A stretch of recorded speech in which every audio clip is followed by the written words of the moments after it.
This is today's The Hindu newspaper analysis session. Today we will discuss mainly three issues. The first issue is four UN environmental summits fell short in 2024. What happened? In this article, we will discuss about various reasons of failure of previous year climate summits. The second issue is related to India's parliamentary proceedings. In this article, we will discuss about various parliamentary proceedings. The third issue is related to delimitation. So let's discuss all the issues in detail. Why all UN Environmental Summit 2024 failed?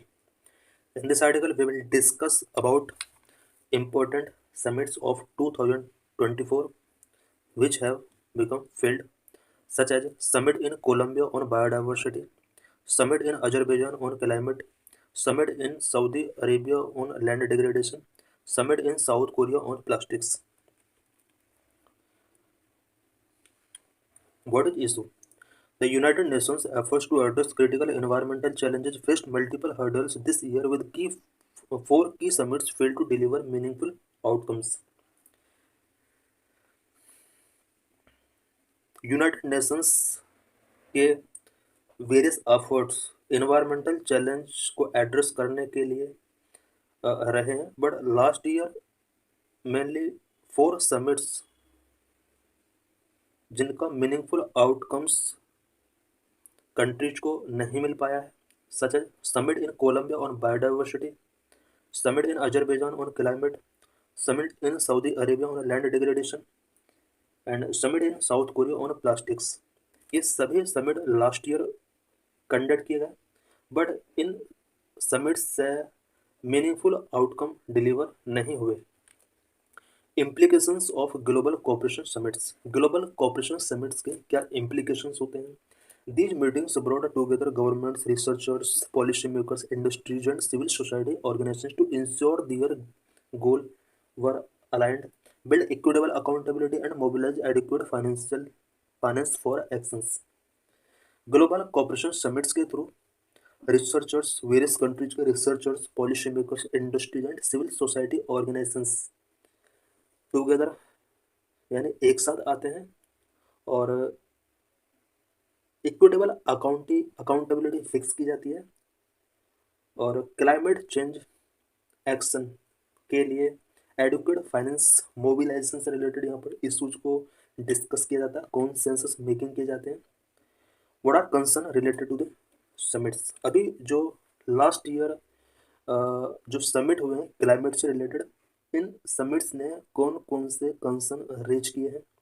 Number 1, achieved no और partial success. Number 2, concerns about the global community's ability. Number 3, leading to delayed action on critical issues. Achieved no or partial success. All four summits achieved no or partial success on issues they had set to address. Last year climate से related जितने भी summits हुए, environment से related जितने भी summits हुए, इन सभी summit का जो ऑब्जेक्टिव था उस ऑब्जेक्टिव को या तो अचीव नहीं किया गया, पार्शली उसको अचीव किया गया है. Concern about the global communities ability. Global communities की एबिलिटी से रिलेटेड यहाँ पर कंसर्न रेज हुए हैं. द पार्शियल और full failure of these talks raise concern about the global communities ability to combat biodiversity loss, climate change, and other urgent important environmental crisis. Last year के summits का failure होना कहीं ना कहीं बहुत सारे कंसर्न रेज करता है और स्पेशली ग्लोबल कम्युनिटी की एबिलिटी से रिलेटेड यहाँ पर बहुत सारे कंसर्न रेज करता है. बायोडाइवर्सिटी लॉस से कॉम्बैट करने के लिए, क्लाइमेट चेंज से कॉम्बैट करने के लिए and other urgent import environmental crisis combat करने के लिए ग्लोबल कम्युनिटी एबिलिटी किस डायरेक्शन में मूव कर रही है, इससे रिलेटेड बहुत सारे कंसर्न्स इन समिट्स ने रेज किए हैं. Leading to delayed action on critical issues. Critical issues से रिलेटेड एक्शंस इस फेल्योर की वजह से डिले हो सकते हैं. This is a significant setback in global effort to address biodiversity loss and climate change. Biodiversity loss और climate change को एड्रेस करने के लिए ग्लोबल एफर्ट इस समिट के अनसक्सेस होने की वजह से सेटबैक हो सकते हैं. which leading to delayed action on critical issues such as climate finance, drought mitigation, plastic pollution, with the most vulnerable countries suffering the greatest impact. इन समिट्स के फेल्योर की वजह से कुछ critical issues such as climate finance, drought mitigation, plastic pollution से related actions delay हो सकते हैं। और सबसे ज़्यादा इसका जो इम्पैक्ट पड़ेगा ये उन वल्नरेबल कंट्रीज पर पड़ेगा जो कि क्लाइमेट चेंज की वजह से ग्रेटेस्ट इम्पैक्टेड हो रहे हैं। What are various reasons behind failure of these 4 key summits? इन 4 key summits के फेल्योर का क्या क्या रीजन है? Number 1, divergent national interest. All countries के इंटरेस्ट डाइवर्जेंट है। Number 2, lack of consensus over framework. Framework पर कंट्रीज कॉन्सेंसस मेकिंग नहीं कर पा रहे। Divergent national interest. Developing nations grappling with developmental challenges, economic constraints, and the impact of climate change have repeatedly demanded more finance, technology transfer, and financial support from developed countries. Developing countries developmental challenges से, economic constraints से, and climate change impact से अपने आप को grapple कर रहे हैं। उनका डिमांड है कि डेवलप्ड कंट्रीज के द्वारा फाइनेंस एंड टेक्नोलॉजी ट्रांसफर किया जाए। But developed nations are reluctant to giving financial resources, citing economic challenges of their own. Developed countries का कहना है कि वो उनके कंट्री के अंदर ऑलरेडी कुछ इकोनॉमिक चैलेंज हैं और वो फाइनेंशियल रिसोर्सेज को गिविंग करने के लिए रिलैक्टेंस शो कर रहे हैं। लास्ट ईयर सभी समिट्स के अंदर किस तरह से कंट्रीज का डाइवर्जेंट नेशनल इंटरेस्ट देखा गया? Colombia talk on biodiversity conservation fails as countries fail to agree on finance mechanism to support sustainable land use practice. Sustainable land use practices के लिए फाइनेंसिंग मैकेनिज्म पर कंट्रीज का consensus यहाँ पर making नहीं हो पाया और यहाँ पर कंट्रीज के इंटरेस्ट का डाइवर्जेंस देखा गया। In Azerbaijan developing nations demanded $1.3 trillion a year from developed nations but not agreed. Azerbaijan summit में हमने देखा कि डेवलपिंग कंट्रीज ने $1.3 ट्रिलियन का यहाँ पर डिमांड किया था, बट डेवलप्ड कंट्रीज ने इस पर एग्री नहीं किया। Countries were divided over the pledge to transition away from fossil fuels, a decision made during the last UN climate summit. Pledge to transition away from fossil fuels से related यहाँ पर countries का हमने division देखा। Pledge to transition away from fossil fuel UN climate summit के during decision made किया गया था। Plastic pollution talk South Korea has brought a significant divide among participating countries.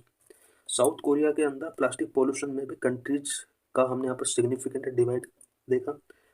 The meeting concluded without reaching an agreement because countries that rely on economy depend on plastic oppose a legally binding treaty. जिन countries का economy plastic पर dependent है उन countries ने legally binding treaty plastic से related इस तरह की ट्रीटी का ओपोज किया। Instead they pushed for proper usages and recycling of plastic waste. जिन कंट्रीज के अंदर प्लास्टिक एक इकोनॉमी का एक इम्पोर्टेंट पार्ट बना हुआ है उन कंट्रीज ने प्लास्टिक के रिसाइकलिंग एंड प्रॉपर यूजेज से रिलेटेड अपना स्टैंड रखा। Lack of consensus over framework, framework पर कॉन्सेंसस कंट्रीज नहीं मेकिंग कर पाए। Several talks failed due to disagreement over the frameworks needed to monitor and enforce environmental goals. Environmental goals को enforce करने के लिए, monitor करने के लिए various framework जो necessary होते हैं उससे related disagreement भी शो हुए हैं और उस पर consensus making नहीं कर पाए countries. In Azerbaijan, discussions on implementing the global stocktake under the Paris Agreement saw divisions over the accountability mechanism for emission reductions, particularly for high emission nations. High emission nations ने emission reductions से related accountability mechanism fix करने के लिए यहाँ पर हमने देखा कि कंट्रीज यहाँ पर कॉन्सेंसस मेक नहीं कर पाए। In Saudi Arabia, industrialized nations clash with African countries over the establishment of legally binding drought protocol. Saudi Arabia में हमने देखा ड्रॉट से रिलेटेड यहाँ पर समिट हुआ था। इंडस्ट्रियलाइज नेशंस का अफ्रीकन कंट्रीज के साथ क्लैश इसलिए हुआ because legally binding drought protocol से रिलेटेड यहाँ पर कुछ प्रोविजंस किए जा रहे थे। Industrial nations wanted a broad operational framework. The African nations demanded a concrete plan with economic commitment. African nations चाहते थे कि इकोनॉमिक कमिटमेंट के साथ एक कॉन्क्रीट प्लान होना चाहिए ड्रॉट से related, but industrial nations broad operational framework चाहते थे। How these failures in global negotiations complicate the previous task of addressing global environment challenge. Global environment challenge को एड्रेस करने के लिए प्रीवियस टास्क पर किस तरह से रिसेंट ग्लोबल नेगोशिएशंस का फेल्योर इम्पैक्ट करता है। इट मीन्स ग्लोबल नेगोशिएशंस जो लास्ट ईयर फेल हुए हैं, इस फेल्योर का प्रीवियस टास्क पर क्या इफेक्ट पड़ सकता है। Delayed action, erosion of trust, incoherent fragmented efforts, pressure on future summits. Delayed action, the inability and failure to agree on framework, uh, the inability and failure to agree on framework and commit to concrete actions by nations postpone critical measures required for fight global issues such as biodiversity loss, climate change, land degradation and plastic pollution. Global issues fight करने के लिए critical measures इस failure की वजह से postpone हो सकते हैं। Global issues such as biodiversity loss, climate change, land degradation, plastic pollution, erosion of trust, यानी इस फेल्योर की वजह से कंट्रीज के बीच ट्रस्ट का इरोजन हुआ है। Repeated failure in negotiation undermining confidence among Nations making future cooperation even more difficult. Negotiations का अगर रिपीटेड फेल्योर होता है तो इससे नेशंस के बीच में कॉन्फिडेंस अंडरमाइनिंग होता है और फ्यूचर कोऑपरेशंस मोर डिफिकल्ट हो सकते हैं। Inherent incoherent fragmented effort as multilateral process fail, there is a growing new problem because of a lack of coordinating among nations.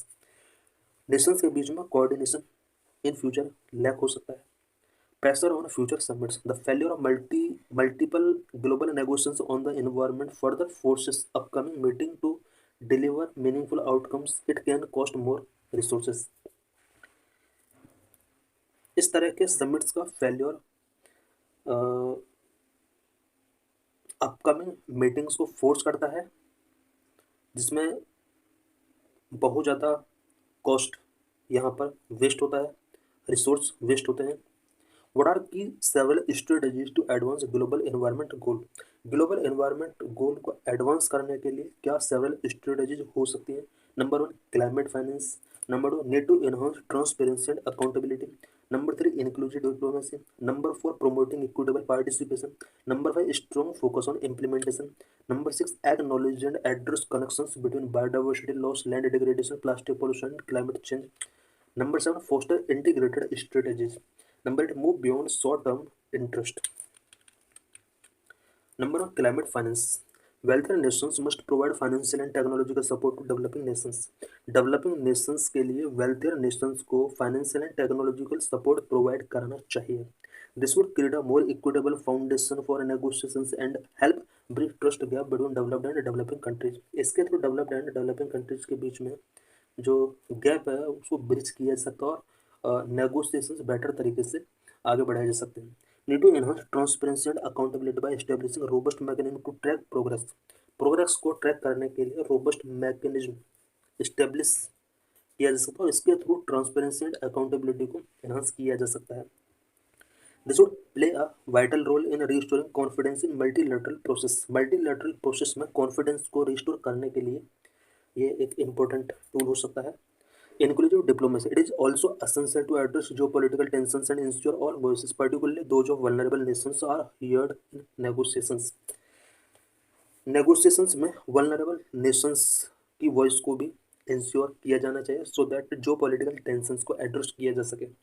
Promoting equitable participation. By this, global cooperation can become more effective and resilient. Equitable participation को promote करने की need है। इसके through global corporations को more effective and रेसिलिएंट बनाया जा सकता है। Number 5, strong focus on implementation, shifting the emphasis from ambitious plans to tangible actions backed by measurable outcomes. Number 6, acknowledge and address connections between biodiversity loss, land degradation, plastic pollution and climate change. इन सभी के बीच में जो connection होता है उसको acknowledge and address करना होगा. It mean biodiversity loss, land degradation, plastic pollution and climate change के बीच में जो कनेक्शन है उसको एक्नॉलेज एंड एड्रेस करना होगा. A complex web of environmental crisis that affect one another. ये जो कनेक्शन है ये एक इन्वायरमेंटल क्राइसिस का एक कॉम्प्लेक्स वेब है जो कि वन अनदर अफेक्ट करते हैं. Climate change accelerate habitat destruction. Climate change की वजह से हैबिटेट डिस्ट्रक्शन होता है, ultimately leading to biodiversity loss. इसकी वजह से बायोडाइवर्सिटी लॉस होता है. While degraded ecosystem such as deforested land, desertification and land degradation और over exploitation soil release carbon exacerbating global warming.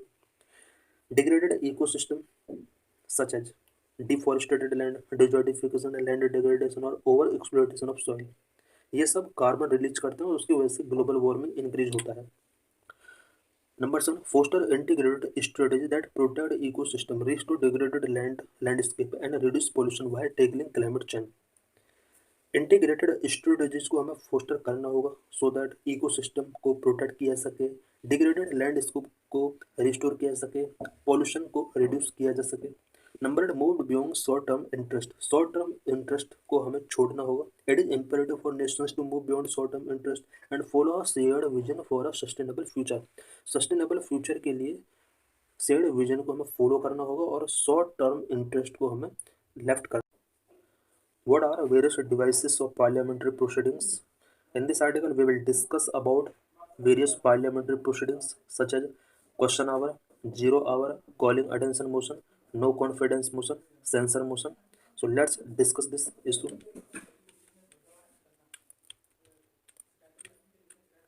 Devices parliamentary proceedings. Devices parliamentary proceedings are various procedural tools, mechanisms, and practices employed within a parliamentary system to facilitate the conduct of business of the legislature. Legislature के अंदर conduct of business को facilitate करने के लिए parliamentary system में various procedural tools, mechanism and practices को employ किया जाता है. इन्हीं को डिवाइसेस ऑफ पार्लियामेंट्री प्रोसीडिंग्स कहा जाता है. These devices are crucial for the efficient and orderly functioning of the parliament, allowing legislators to discuss, debate, and making decisions to address public issues effectively. Parliamentary proceedings के devices के through parliament का जो functioning है उसको orderly और efficient तरीके से perform किया जाता है और पब्लिक इश्यूज को इफेक्टिवली तरीके से एड्रेस करने के लिए पार्लियामेंटेरियंस को डिस्कस, डिबेट करने के लिए एक इन्वायरमेंट प्रोवाइड कराया जाता है. Various devices of parliamentary proceedings in India. India में पार्लियामेंट्री प्रोसीडिंग्स के लिए वेरियस डिवाइसेस क्या क्या है? Legislative bodies in India, including state legislature and the parliament, employ various devices to run their parliamentary proceedings. India के अंदर state legislatures and parliament के अंदर पार्लियामेंट्री प्रोसीडिंग्स को रन करने के लिए वेरियस डिवाइसेस यहाँ पर एम्प्लॉय की जाती है. Key devices of parliamentary proceedings used in India are. India के अंदर की डिवाइसेस कौन कौन सा है जिसके थ्रू पार्लियामेंट्री प्रोसीडिंग्स को रन किया जाता है? Number 1, question hour. Question hour के अंदर हम स्टार्ट क्वेश्चन, अनस्टार्ट क्वेश्चन, इस शॉर्ट नोटिस क्वेश्चन के बारे में स्टडी करेंगे, अदर क्वेश्चंस के बारे में स्टडी करेंगे. Number 2, zero hour. Zero hour के बाद नंबर 3, मोशन के बारे में कुछ पॉइंट्स यहाँ पर डिस्कस करेंगे. सब्सटेंटिव मोशन क्या होता है, सब्सटीट्यूट मोशन क्या होता है, सब्सिडियरी मोशन क्या होता है, क्लोजर मोशन क्या होता है, प्रिविलेज मोशन क्या होता है, कॉलिंग अटेंशन मोशन क्या होता है, एडजॉर्नमेंट मोशन क्या होता है, नो कॉन्फिडेंस मोशन क्या होता है, सेंसर मोशन क्या होता है. इससे रिलेटेड कुछ पॉइंट्स हम यहाँ पर डिस्कस करेंगे. Censure motion and no confidence motion के बीच में क्या डिफरेंस होता है, मोशन ऑफ थिंग्स क्या होता है, नो डे या नेम्ड मोशन क्या होता है. नंबर 4, पॉइंट ऑफ ऑर्डर से रिलेटेड कुछ पॉइंट्स हम यहाँ पर डिस्कस करेंगे. हाफ एंड ओवर डिस्कशन क्या होता है, स्पेशल मेंशन राज्यसभा क्या होता है, इससे रिलेटेड पॉइंट्स यहाँ पर डिस्कस करेंगे. नोटिस अंडर रूल 377 क्या होता है, रेजोल्यूशंस क्या होते हैं, difference between resolutions and motions, इससे रिलेटेड कुछ पॉइंट्स हम यहाँ पर डिस्कस करेंगे.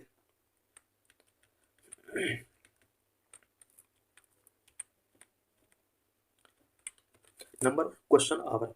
Question hour is a scheduled period where MPs ask questions to minister related to various matters of public interest during a parliamentary session.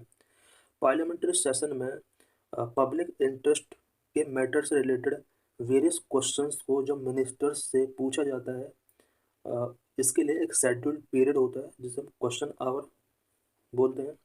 This period is usually occurs at the first hour of every sitting in both the Lok Sabha and Rajya Sabha of the parliament. Parliament के both houses Lok Sabha and Rajya Sabha जब इसका average sitting होता है, उस sitting का जो first hour होता है, उस फर्स्ट आवर में वेरियस क्वेश्चंस आस्क किए जाते हैं मिनिस्टर्स से. इसी को क्वेश्चन आवर बोला जाता है. The different types of question are to ministers. Ministers से डिफरेंट टाइप के क्वेश्चंस आस्किंग किए जा सकते हैं, such as starred questions printed in green colour. Starred questions जितने भी होते हैं ग्रीन कलर पर प्रिंटेड होते हैं. Require oral answers from the ministers. Starred questions का रिप्लाई मिनिस्टर को ओरल आंसर की फॉर्म में यहाँ पर गिवन करना होगा. MPs who submit starred questions are allowed to ask supplementary questions. जिन एमपीज ने स्टार्ड क्वेश्चंस सबमिट किए हैं उन्हें सप्लीमेंट्री क्वेश्चंस रेज करना यहाँ पर अलाउड किया जाता है. Unstarred questions printed in white colour. White colour में प्रिंटिंग होता है. Require written answer from the ministers. Unstarred questions के आंसर रिटर्न फॉर्म में दिए जाते हैं मिनिस्टर्स के थ्रू. एमपी जो submit unstarred question do not have the opportunity to ask supplementary questions. Unstarred questions raise करने वाले एमपी को सप्लीमेंट्री क्वेश्चंस रेज करने की अपॉर्चुनिटी नहीं मिलती है. Short notice question answered orally. Short notice questions का आंसर ओरली गिवन किया जाता है. Printed in light pink colour. Light pink colour में इन्हें रेज किया जाता है. Can be earned by giving a notice of less than 10 days. 10 days के अंदर इससे पहले रेज करने से पहले नोटिस गिविंग करना होता है अगर शॉर्ट नोटिस क्वेश्चन रेज करने हैं. Other questions can also be आर्ड to private members regarding some matter related to them. Private members से भी क्वेश्चंस यहाँ पर रीड किए जा सकते हैं. प्राइवेट मेंबर जो स्पेशल मैटर से रिलेटेड है. Printed in yellow colour. Other questions yellow colour के साथ प्रिंटेड होते हैं. Number 2, 0 hour. 0 hour is a scheduled period. Start immediately after the question hour and last until the regular business for the day is taken up. 0 hour एक scheduled period है जो कि immediately question hour के बाद start होता है. 0 hour is an Indian innovation in the field of parliamentary proceedings. Parliamentary proceedings के field में 0 hour इंडियन इनोवेशन है. This period is used to raise matters without prior notice. 0 hour के अंदर without prior notice matter को raise किया जा सकता है. Not mentioned in the rules of procedure, so it is informal device. Because ये rules of procedure के under mention नहीं है, so 0 hour is a informal device. Number 3, motions. A motion is a formal proposal made by a member of the legislature to initiate discussions on a matter of general public importance. Motion MPs के द्वारा made किया गया एक formal proposal होता है जो कि general public importance के मैटर पर डिस्कशंस को इनिशिएट करने के लिए यूज किया जाता है. Can be moved either bye ministers और प्राइवेट मेंबर. मोशन मिनिस्टर के द्वारा या फिर प्राइवेट मेंबर के द्वारा भी इनिशिएट किया जा सकता है. No discussion on such a matter can take place without consent of presiding officer. Without consent of presiding officer discussions allowed नहीं है मोशन से related. House members express its opinion और decisions on such issues through the rejection और adoption of motion. Motion के adoption और rejection के through house के members अपना ओपिनियंस और डिसीजंस एक्सप्रेस कर सकते हैं. The motions moved by members fall into 3 principal categories. members के द्वारा जो भी मोशन मूव किया जाता है मैंने 3 कैटेगरीज में इसको डिवाइड किया जा सकता है. Substantive motion. It is self-contained and independent proposal that deal with very important matters such as impeachment of president. Substantive motion जो होता है सेल्फ कंटेंड इंडिपेंडेंट प्रोपोजल होता है जो कि important matters such as impeachment of president के case को deal करता है. Substitute motion, a motion that is moved in substitution of an original motion and proposed an alternative to it. Substitution motion तब initiate किया जाता है अगर original motion को सब्सटीट्यूट करना है If a substitute motion is adopted by the House, it replaces with original motion. Substitute motion को अगर हाउस के द्वारा अडॉप्ट कर लिया जाता है तो ओरिजिनल मोशन के साथ इसको रिप्लेस कर दिया जाता है. Subsidiary motion, a motion which in itself has no meaning and cannot state the decision of the House without reference to the original motion or proceedings of the House. There are three categories of subsidiary motion. Subsidiary motion एक ऐसा motion है जिसका अपना कोई meaning नहीं है and can not state the decision of the house without reference to the original motion.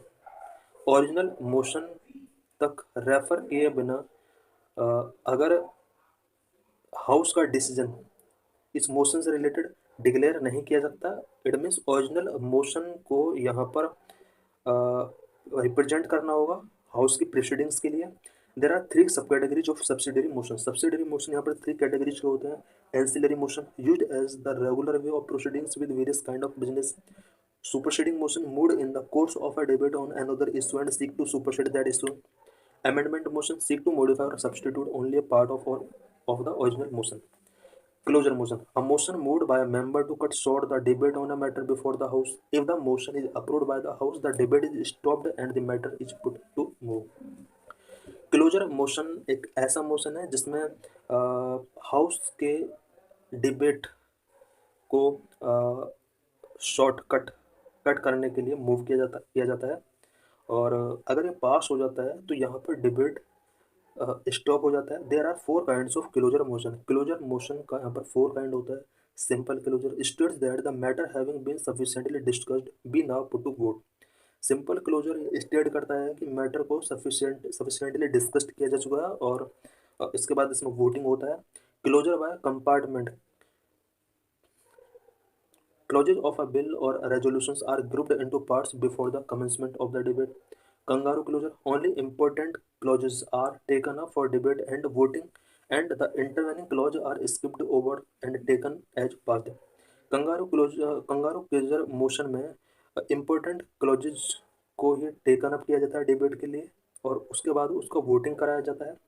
Gluten closure. This is one when the undiscussed clause of a resolution or a bill are also put to vote along with the discussions one due to paucity of time. Gluten closure एक ऐसा motion है जिसमें किसी भी bill या resolution के undiscussed clauses को voting के लिए पुट किया जाता है. Privilege motion. It is moved by a member when he feels that a minister breached the privilege of motion. किसी मेंबर को अगर लगता है कि किसी अदर मेंबर ने हाउस के प्रिविलेजेस को ब्रीच किया है, उस केस में प्रिविलेज मोशन इनिशिएट किया जा सकता है. Its object is to censure the concern minister. Concern minister को सेंसर करना इसका मेन ऑब्जेक्टिव होता है. Next, calling attention motion. This motion is used by a member to call the attention of a minister to a matter of urgent public importance. कोई भी matter जो public importance रखता है उससे रिलेटेड मिनिस्टर का attention call करने के लिए कॉलिंग अटेंशन मोशन रेज किया जाता है. It is also an Indian innovation in the parliamentary proceeding like zero hour. Zero hour भी इंडियन पार्लियामेंट्री प्रोसीडिंग्स का एक इनोवेशन है. सेम कॉलिंग अटेंशन मोशन भी इंडियन इनोवेशन है but unlike zero hour it is mentioned in the rules of procedure. Zero hour rules of procedure में mention नहीं है जबकि calling attention motion rules of procedure के अंदर mention है. Adjournment motion. This motion is introduced in the parliament to draw the attention of the house to a urgent public importance matter. Public importance matter पर house का attention draw करने के लिए adjournment motion introduce किया जाता है. Needs the support of at least 50 members to be admitted. Adjournment motion को admit करने के लिए अबाउट एट लीस्ट 50 मेंबर्स का सपोर्ट की नीड होती है. This interrupts the normal business of the house, so it is an extraordinary device. Adjournment motion house normal business को interrupt करता है, so it is also known as extraordinary device. It involves an element of censor against the government, so Rajya Sabha is not permitted to make use of this device. Adjournment motion Rajya Sabha के अंदर introduce नहीं किया सकता, only Lok Sabha के अंदर introduce किया सकता है. बिकॉज एडजॉर्नमेंट मोशन जो होता है वो इसका जो मेन एम होता है वो गवर्नमेंट के अगेंस्ट सेंसर इन्वॉल्व करना होता है. The discussions on an adjournment motion should not be less than 2 hours 30 minutes. Adjournment motion से रिलेटेड जो भी डिस्कशंस किए जाते हैं, ये डिस्कशन 2 आवर 30 मिनट से लेस नहीं होना चाहिए।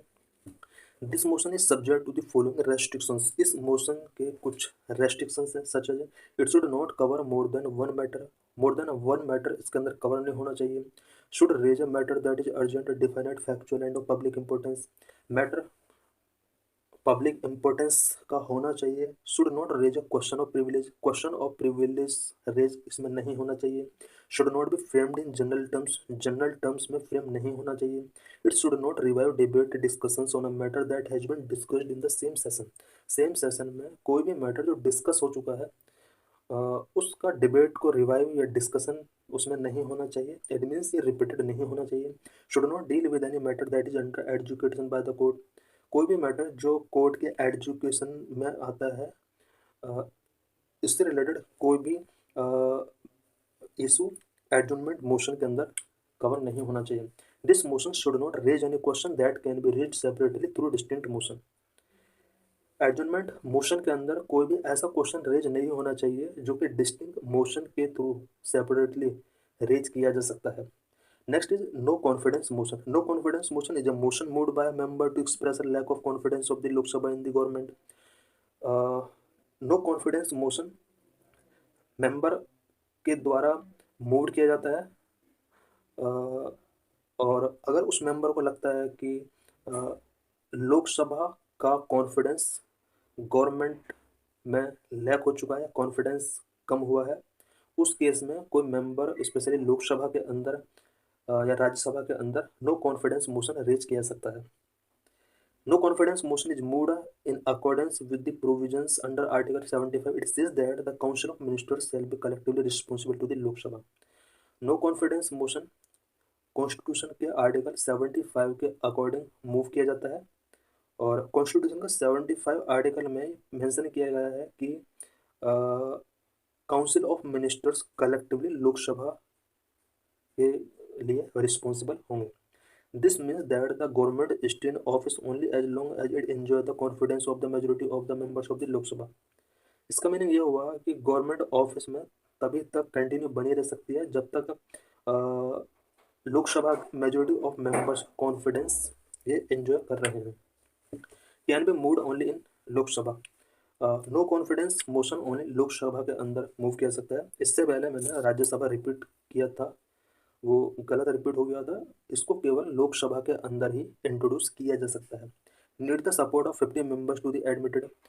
नो कॉन्फिडेंस मोशन को एडमिट करने के लिए अबाउट 50 मेंबर्स का सपोर्ट की नीड होती है। This motion if allowed by the speaker of the Lok Sabha is debated upon and then put to vote.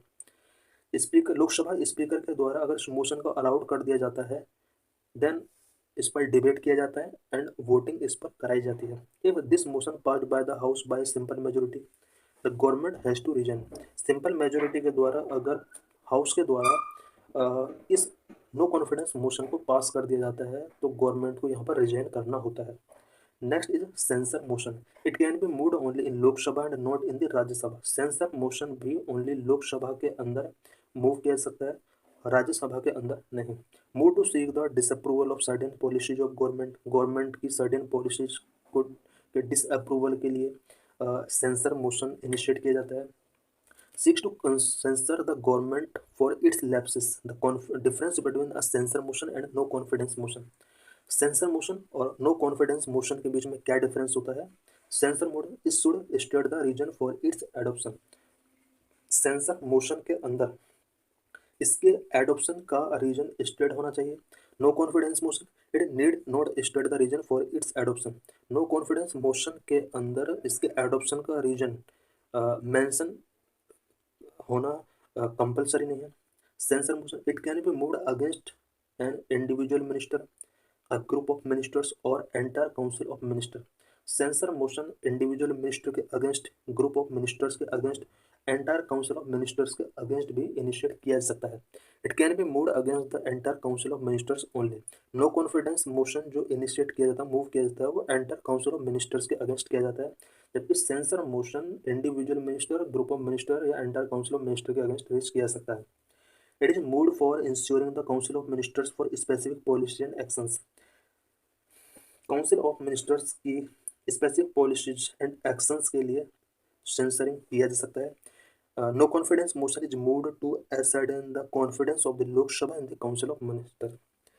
Council of ministers में कॉन्फिडेंस ऑफ लोकसभा को ascertain करने के लिए इनिशिएट किया जाता है। If it is passed in the Lok Sabha, censure motion अगर लोकसभा के अंदर पास किया जाता है, the council of minister need not resign from office. Council of ministers को ऑफिस से रिजाइन करने की कोई नीड नहीं है। If it is passed in the Lok Sabha, the council of ministers must resign from office. No confidence motion अगर लोकसभा में पास हो जाता है तो यहाँ पर काउंसिल ऑफ मेंबर्स को रिजाइन करना होगा। It means censure motion and no confidence motion both are introduce in Lok Sabha. Motion of thanks. The first session after each general election and the first session of every fiscal year is addressed by the president, in which president outline the policies and programs of the government in the previous year and next year. Motion of thanks क्या होता है? Each general election के बाद parliament का जो first session होता है and every physical year का जो फर्स्ट सेशन होता है प्रेसिडेंट ऑफ इंडिया के द्वारा इसको एड्रेस किया जाता है। इसमें president of India government of India की प्रीवियस ईयर या कमिंग ईयर की पॉलिसीज एंड प्रोग्राम को आउटलाइन करते हैं। इन both the houses of parliament this address of the president is discussed on a motion called the motion of thanks. President के address के बाद parliament के both houses के अंदर प्रेसिडेंट के एड्रेस को डिस्कस किया जाता है और एक मोशन यहाँ पर इंट्रोड्यूस किया जाता है which is known as motion of thanks. Motion is put to vote at the end of discussion. Discussion के बाद मोशन के लिए वोटिंग कराया जाता है। Thanks motion must be passed in house, otherwise it amounts to the defeat of the government. House के द्वारा thanks motion pass किया जाना चाहिए, अदरवाइज ऐसा अमाउंट कर लिया जाएगा कि गवर्नमेंट डिफीट हो चुकी है। No day yet named motion, a motion that has been admitted by the speaker but not date has been fixed, but no date has been fixed for its discussion. No day yet named motion एक ऐसा motion है जो कि speaker के द्वारा admitted किया जाता है और डिस्कशन के लिए कोई फिक्स डेट इसका नहीं होता है। The speaker allots time for the discussion of such a motion in consultation with the leader of the house और on the recommendation of the business advisory committee. No day yet named motion के लिए speaker discussion इस motion से related discussions के लिए leader of the houses या फिर business advisory committee के साथ रिकमेंड करता है। यानी इनके रिकमेंडेशन के बेस पर स्पीकर डिसाइड करेगा कि no day yet named motion से रिलेटेड डिस्कशंस कब किए जाएंगे। Point of order, no debate is allowed on a point of order. Point of order पर किसी भी टाइप का डिबेट नहीं होता है। Where a member feels that the proceedings of the house do not follow the normal rules of procedure can raise a point of order. किसी member को अगर ये फील होता है कि हाउस प्रोसीडिंग्स के अंदर किसी भी टाइप के नॉर्मल रूल को फॉलो नहीं किया जा रहा है तो मेंबर यहाँ पर पॉइंट ऑफ ऑर्डर रेज कर सकता है। It suspend the proceedings before the house, hence it is an extra ordinary devices. House के बिफोर प्रोसीडिंग्स को सस्पेंड करता है और इसलिए इसको एक्स्ट्रा ऑर्डिनरी डिवाइस के तौर पर जाना जाता है। Half an hour discussion, its aim is to discussing a matter of sufficient public importance which has been got lot of debate and the answer of which needs clarity. Half an hour discussion एक ऐसा parliamentary device है जिसमें किसी public importance subject पर discussing किया जाता है और एक ऐसा सब्जेक्ट जिस पर पहले बहुत ज़्यादा डिबेट हो चुका बट क्लैरिटी अभी पीपल को नहीं मिला है। Speaker can allowed 3 days to a week for such discussions. इस तरह के डिस्कशंस के लिए स्पीकर अबाउट 3 days का टाइम 1 week में फिक्स करता है। नीड नो फॉर्मल मोशन और voting before the house for half an hour discussion. Half an hour discussion के लिए बिफोर हाउस किसी फॉर्मल मोशन या वोटिंग का नीड नहीं होता है। Number 6 special motion Rajya Sabha, a matter that is not a point of order और that can not be raised through other devices और other under any rule of house can be raised under the special motion special mention in the Rajya Sabha. Special mention in the Rajya Sabha एक ऐसा parliamentary proceeding device है जिसमें point of order नहीं होता है और parliament के अदर डिवाइस के थ्रू जिसको रेज नहीं किया सकता, हाउस के रूल के अकॉर्डिंग उसको रेज नहीं किया सकता। एडमिन इस तरह के इश्यूज को स्पेशल मेंशन के थ्रू रेज किया जा सकता है। Number 7, notice mention under rule 377 Lok Sabha, a matter that is not a point of order or that cannot be raised using other devices or under any rule of the house can be raised under the notice mentioned under rule 377 in लोक सभा। कोई भी ऐसा matter जो कि point of order के अंदर include नहीं किया सकता है और जिसको पार्लियामेंट की प्रोसीडिंग्स के किसी भी डिवाइस के अकॉर्डिंग रेज नहीं किया सकता, हाउस के यानी लोकसभा के रूल के अंदर जिसको रेज नहीं किया सकता, इस तरह के मैटर को नोटिस रूल 377 के अकॉर्डिंग लोकसभा में इनिशिएट किया सकता है। Number 8, resolutions. A resolution is a formal proposal or statement to draw the attention of the government of house to matter of public interest। Public interest के किसी भी matter को government के अटेंशन को ड्रॉ करने के लिए एक फॉर्मल प्रोपोजल और स्टेटमेंट होता है रेजोल्यूशन। इट मीन रेजोल्यूशन एक ऐसा फॉर्मल प्रोपोजल या स्टेटमेंट होता है जिसके थ्रू गवर्नमेंट के अटेंशन को ड्रॉ किया जाता है। Member who has moved a resolution और amendment to a resolution can not withdraw it except by the leave of house. Resolutions are classified into 3 categories. Resolutions को 3 कैटेगरीज में यहाँ पर क्लासीफाई किया जा सकता है। Private members resolution moved by private member, private member resolution को private member के थ्रू ही मूव कराया जा सकता है। Discussed only on alternate Fridays in the afternoon sittings, afternoon sittings only Friday, alternate Friday में ही इसको डिस्कस किया जा सकता है। Government resolution move by minister, government resolution always moved by minister can be taken up on any day from Monday to Thursday, Monday to Thursday any day इसको taken up किया सकता है। Statutory resolution can be moved either by private member और minister, statutory resolution private member या minister के द्वारा मूव किया जा सकता है। Difference between resolutions and motions, resolutions and motion के बीच में क्या क्या डिफरेंस होता है। All resolutions are substantive motion, all resolutions substantive motion हो सकते हैं। All motion may not be substantive, all motion substantive नहीं हो सकते। All motion are not necessarily put to vote, जितने भी मोशन होते हैं उनके लिए मोशन की जरूरत नहीं होती। इट मीन्स ऑल मोशंस के लिए वोटिंग का जरूरत नहीं होता है।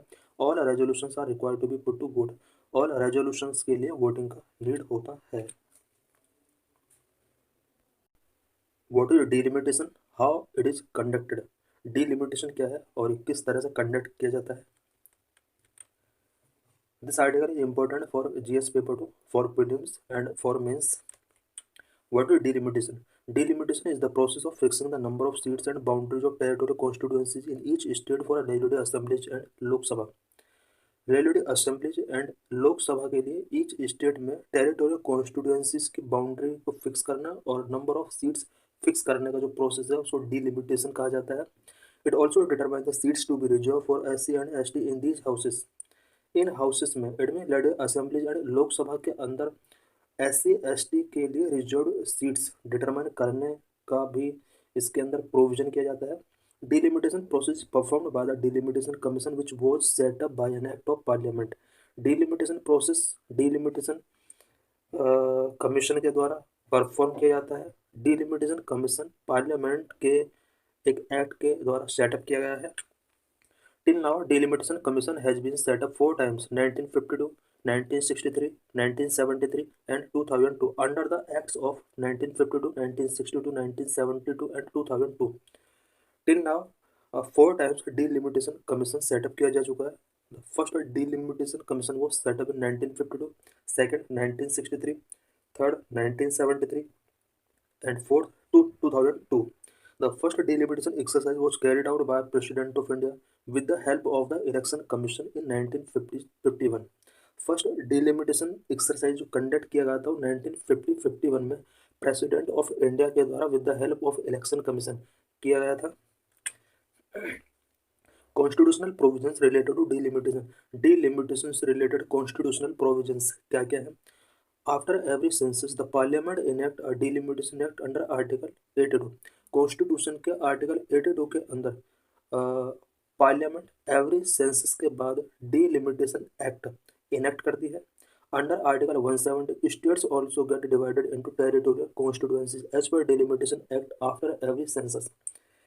कॉन्स्टिट्यूशन के आर्टिकल 170 के अकॉर्डिंग एवरी सेंसस के आफ्टर एज पर डिलिमिटेशन एक्ट स्टेट्स को भी टेरिटोरियल कॉन्स्टिट्यूएंसीज में डिवाइड किया जाता है. इट मीन्स स्टेट्स को कॉन्स्टिट्यूशनल टेरिटोरीज में डिवाइड करने के लिए 170 आर्टिकल का यूज किया जाता है. हिस्ट्री ऑफ डिलिमिटेशन का हिस्ट्री क्या रहा है? The last delimitation exercise was completed in 1976 and done on the basis of the 1971 census that changed the state-wise composition of the Lok Sabha. Last delimitation exercise 1971 census के base पर 1976 में complete किया गया था और इस डिलिमिटेशन एक्सरसाइज के साथ लोकसभा में स्टेट वाइज कंपोजिशन चेंज हो गया था. The Constitution of India mandated that the allocation of seats in the Lok Sabha should be based on the population of each state so that the ratio of seats to the population is being equal to all states. India का constitution mandate करता है कि लोकसभा के लिए seats का जो allocation किया जाएगा वो ईच स्टेट में उसकी पॉपुलेशन के बेस पर किया जाना चाहिए और इस चीज़ को कंसिडर करना चाहिए कि ratio of seats to population all India में ऑल स्टेट के अंदर इक्वल रहना चाहिए. It is intended to ensure that each persons would have the same value regardless of which state they live in. ये जो प्रोविजन किया गया था कॉन्स्टिट्यूशन के अंदर ratio of seats to population equal रहना चाहिए, ये ईच पर्सन की वोट की जो वैल्यू है उसको सेम रखने के लिए किया गया है. कोई भी पर्सन किस स्टेट में लिविंग कर रहा है, ईच पर्सन की वन वोट का वैल्यू सेम रहना चाहिए. एज पर this provision if any state that took little interest in population control could have got a greater number of seats in parliament. इस प्रोविजन के अकॉर्डिंग कोई भी state जिसने पॉपुलेशन कंट्रोल में लिटिल इंटरेस्ट टेकिंग किया है, parliament में उसका नंबर ऑफ सीट्स काफ़ी इंक्रीज हो सकती है. To avoid these consequences, the Constitution was amended in 1976 42nd Amendment Act. Constitution के अंदर जिस तरह से प्रोविजन किया गया था कि जिस स्टेट का पॉपुलेशन जितना ज़्यादा होगा उस स्टेट से मैक्सिमम एमपीज पार्लियामेंट में प्रेजेंट होंगे. बिकॉज इससे पहले जो हमने पॉइंट यहाँ पर देखा है कि स्टेट के पॉपुलेशन के बेस पर सीट्स का एलोकेशन होगा लोकसभा के लिए. इस प्रोविजन के अकॉर्डिंग जिस स्टेट की पॉपुलेशन सबसे ज़्यादा होगी इट मीन्स उस स्टेट के मैक्सिमम रिप्रेजेंटेटिव पार्लियामेंट लोकसभा के अंदर होंगे. इसका मीनिंग ये हुआ कि कुछ सदर्न स्टेट का जो पॉपुलेशन है वो काफ़ी कम पॉपुलेशन है, उनका रिप्रेजेंटेशन लोकसभा के अंदर इसका मतलब कम होगा. इसको अवॉइड करने के लिए 1976 42nd कॉन्स्टिट्यूशनल अमेंडमेंट एक्ट के अंदर कुछ प्रोविजन किए गए. It froze the allocation of seats in the Lok Sabha to state and the division of each state into territorial constituencies till the year 2000 at the 1971 level. Lok Sabha में seats के allocation को 1976 में इसलिए फ्रोज कर दिया गया ताकि बिग पॉपुलेशन वाले स्टेट्स का जो बिग रिप्रेजेंटेशन है लोकसभा के अंदर उसको कंट्रोल किया जा सके. और 2000 तक के लिए 1976 में इस एलोकेशन ऑफ सीट्स को फ्रोज कर दिया गया और 2000 तक सीट एलोकेशन का जो बेसिस माना गया 1971 सेंसस को माना गया. The 84th Amendment Act of 2000 empowered the government to do readjustment and rationalization of territorial constituencies in the state on the basis of 1991 census. 2001 में 84th कॉन्स्टिट्यूशनल अमेंडमेंट किया जाता है. इस अमेंडमेंट के अकॉर्डिंग गवर्नमेंट को 1991 सेंसस के base पर states का टेरिटोरियल कॉन्स्टिट्यूएंसीज को रीएडजस्टमेंट एंड रैशनलाइजेशन करने की पावर मिल जाती है. The 87th Amendment Act of 2003 provide for the delimitation of constituencies on the basis of 2001 census and not on the basis of 1991 census. 87th constitutional amendment act 2003, 2003 amendment act ने government को 2001 के base पर constituency के delimitation की permission दिया, और इसके लिए 1991 सेंसस को बेस नहीं माना गया, बल्कि 2001 का जो पॉपुलेशन सेंसस था उसको बेस माना गया। How this can be done without changing the number of seats allotted to each state in Lok Sabha. Each Lok Sabha में ईच स्टेट की नंबर ऑफ सीट्स को चेंज किए बिना ऐसा करने की यहाँ पर परमिशन दी गई। इट मीन्स यहाँ पर 87th अमेंडमेंट एक्ट 2023 के अंदर डिलिमिटेशन करने का जो परमिशन दिया गया, इसके अंदर एक प्रोविजन किया गया कि नंबर ऑफ सीट्स जो अलॉट की गई हैं पहले से, उसमें किसी भी टाइप का चेंज नहीं किया जाएगा। What the significance of delimitation? Delimitation का क्या सिग्निफिकेंस है? Number 1, ensure fair representation. इसके थ्रू फेयर रिप्रेजेंटेशन को इंश्योर किया जा सकता है। इक्विटेबल डिस्ट्रीब्यूशन ऑफ सीट्स का इक्विटेबल डिस्ट्रीब्यूशन इंश्योर किया जा सकता है। Determine the allocation of seats reserve for S C के लिए रिजर्व सीट का डिटरमाइन किया जा सकता है। इंश्योर फेडरलिज्म को इंश्योर किया जा सकता है। पॉपुलेशन कंट्रोल मेजर्स, कुछ पॉपुलेशन कंट्रोल मेजर इसके थ्रू किया जा सकते हैं। Ensure fair representation, delimitation ensure fair representation of the people in state legislative assemblies and Lok Sabha bye adjusting the number of seats on the basis of population changes. Population changes के base पर number of seats का readjustment करके लोकसभा और legislative assemblies के लिए people का representation को delimitation के थ्रू इंश्योर किया जा सकता है। Equitable distribution of seats by readjusting the boundaries of territorial constituency delimitation ensure equitable distribution of seats among different regions considering population shift over time. Because population shift over the time continue होता रहता है, इस चीज़ को consider करते हुए different regions में equitable distribution of seat delimitation के through ही इंश्योर हो सकते हैं, और इसके लिए टेरिटोरियल कॉन्स्टिट्यूएंसीज की बाउंड्रीज को रीएडजस्ट करना पड़ता है। It means constitutional territorial constituencies की बाउंड्री को रीएडजस्टमेंट करके डिलिमिटेशन डिफरेंट एरियाज में इक्विटेबल डिस्ट्रीब्यूशन ऑफ सीट्स को इंश्योर कर सकता है। It has to prevent over representation and under representation of specific areas. Delimitation के थ्रू कुछ स्पेशल एरियाज में under representation and over representation को प्रिवेंट किया जा सकता है। Number 3, determine the allocation of seats reserved for SC STs। Delimitation determine the allocation of seats for SC and ST in accordance with constitutional provision. Constitutional provision के according delimitation SC STs के लिए seats के allocation को determine करता है।